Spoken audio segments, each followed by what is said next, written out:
नमस्ते साथीहरू, तपाईहरुलाई स्वागत छ मनराज गौतम युट्युब च्यानलमा।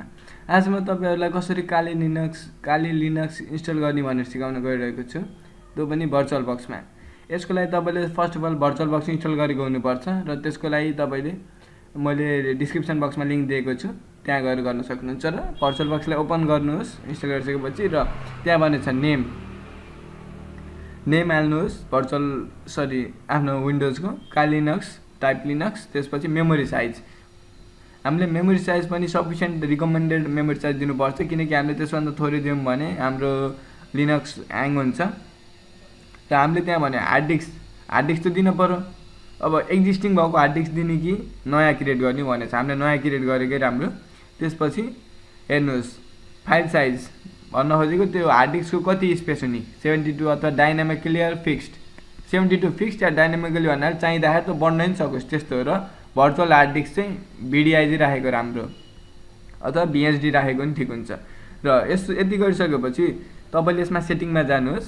सेटिङमा गएपछि हेर्नुहोस्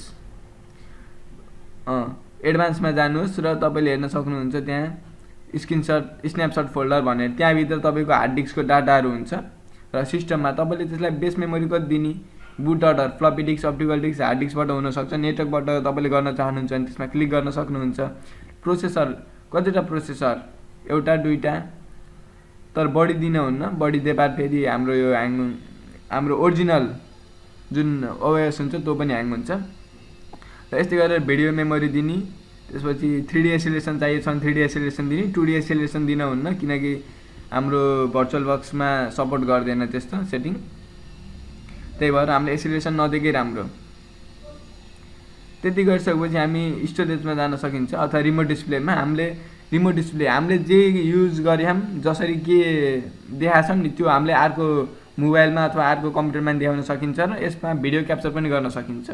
स्टोरेजमा गएर हामीलाई लोकेसन दिनुपर्छ हाम्रो आइएसओ फाइलको। र हेर्नुहोस् कन्ट्रोल एन्ड आइडी छ, त्यसमा प्लसमा साइनमा क्लिक गरेर चुज डिस्क गर्नुहोस्। चुज डिस्क गरिसकेपछि आफूले आफ्नो आइएसओ फाइल लिनक्सको आइएसओ फाइल दिनुपर्ने हुनेछ र हामीले त्यसलाई सिलेक्ट गर्नुपर्ने हुन्छ। मेरो यहाँ छ लिनक्सको आइएसओ फाइल, हेर्नुहोस् काली लिनक्स 2018 amd64.iso।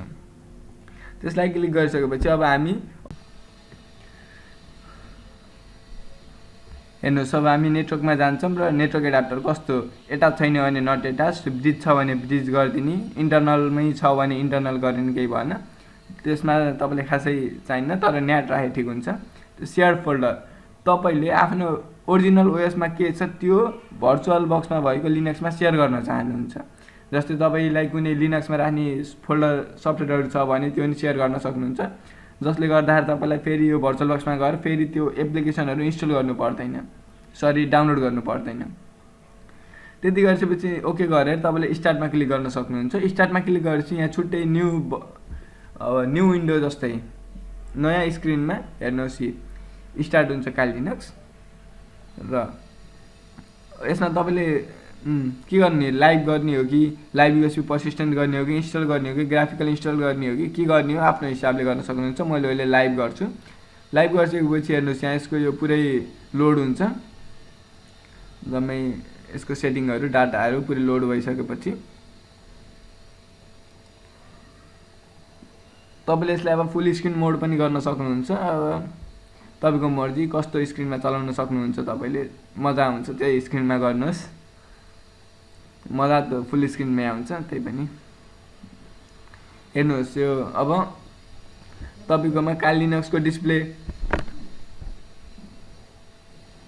देखाइ हुन्छ, हेर्नुहोस्।